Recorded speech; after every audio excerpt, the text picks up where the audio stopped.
नमस्कार दोस्तों। सरोजनी नायडू एक महान कवयित्री, स्वतंत्रता संग्राम सेनानी। सरोजनी जी पहली महिला थी जो इंडियन नेशनल कांग्रेस की अध्यक्ष बनी और उत्तर प्रदेश राज्य की गवर्नर भी रहीं। सरोजनी जी बच्चों के ऊपर विशेष रूप से कविता लिखी करती थी। उनकी हर कविता में एक चुलबुलापन पाया जाता था। ऐसा लगता है मानो उनके अंदर का बच्चा अभी भी जीवित है। यही वजह है कि उन्हें भारत की कोकिला कहा जाता था। भारत की महान सफल महिलाओं की लिस्ट में सरोजनी नायडू का नाम सबसे ऊपर आता है। सरोजनी जी बहुत अच्छे कार्य किए, इसलिए वे दुनिया के लिए एक बहुमूल्य हीरे से कम नहीं थी। सरोजनी जी हम सब भारतीयों के लिए एक सम्मान का प्रतीक है। भारतीय महिलाओं के लिए वे एक आदर्श हैं। उनके जन्मदिन को महिला दिवस के रूप में मनाया जाता है। सरोजनी नायडू का जन्म 13 फरवरी 1879 हैदराबाद में हुआ था।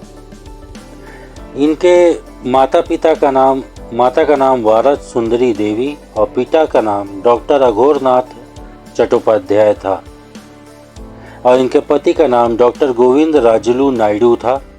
इनके 4 बच्चे थे, पद्मजा, रणधीर, लीलामानी, नीलावर और जयसूर्या नायडू। 1905 में उनकी कविता बुलबुले हिंद प्रकाशित हुई, जिसके बाद उन्हें सब जानने पहचानने लगे। इसके बाद वे लगातार उनकी कविता प्रकाशित होने लगी और बहुत से लोग उनके प्रशंसक बन गए, जिनमें जवाहरलाल नेहरू और रविंद्रनाथ टैगोर भी शामिल थे। एक दिन सरोजनी जी गोपाल कृष्ण गोखले से मिली और उन्होंने सरोजनी जी को बोला कि वे अपनी कविताओं में क्रांतिकारीपन लाएं और सुंदर शब्दों से स्वतंत्रता की लड़ाई में साथ देने के लिए छोटे छोटे गांव के लोगों को प्रोत्साहित करें। 1916 में महात्मा गांधी से मिली, जिसके बाद से उनके साथ पूरी तरह से बदल गई जिंदगी उनकी और उन्होंने अपनी पूरी ताकत देश को आज़ाद करने में लगा दी। उन्होंने देश में औरतों को मुख्य रूप से जगाया। उस समय औरतें बहुत पीछे हुआ करती थी, बहुत सी प्रथाओं में जकड़ी हुई थी, लेकिन सरोजनी जी ने उन औरतों को उनके अधिकार के बारे में बताया, उन्हें रसोई घर से बाहर निकाला और देश की आज़ादी के लड़ाई में आगे आने को प्रोत्साहित किया। 1925 में सरोजनी जी कानपुर से इंडियन नेशनल कांग्रेस की अध्यक्ष बनने के लिए खड़ी हुई और जीतकर पहली बार महिला अध्यक्ष बन गई। 1928 में सरोजनी जी यूएसए से आई और गांधी जी के अहिंसावादी बातों को माना और उन लोगों तक पहुंचाया।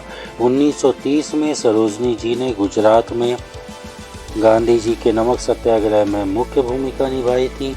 1930 में जब गांधी जी को गिरफ्तार कर लिया गया था, तब सरोजनी जी ने ही गांधी जी की जगह काम किया और कमान संभाली थी। उन्होंने गांधी जी के साथ 1942 में भारत छोड़ो आंदोलन में भी प्रमुख भूमिका निभाई थी। इनको गांधी जी के साथ 21 महीने की जेल भी काटनी पड़ी। सरोजनी नायडू पहली महिला थी जो इंडियन नेशनल कांग्रेस की अध्यक्ष बनी थी। 1928 में सरोजनी नायडू जी को हिंद केसरी पदक से सम्मानित किया गया था। सरोजनी नायडू को मिले अवार्ड की सूची में the golden threshold, the bird of time, the broken wings, the sceptred flute, songs of India. 1947 में देश की आज़ादी के बाद सरोजनी जी को उत्तर प्रदेश का गवर्नर बनाया गया।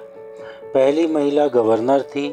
2 मार्च 1949 को ऑफिस में काम करते हुए उन्हें हार्ट अटैक आया और वे चल बसी। सरोजनी नायडू महिलाओं के बीच एक चेहरा रही हैं, जिसमें महिलाओं की आवाज़ ऊंची की। सरोजनी जी की कविताएं उस दौरान इतनी प्रसिद्ध हुई कि लोगों ने उनका नाम ही बदल दिया।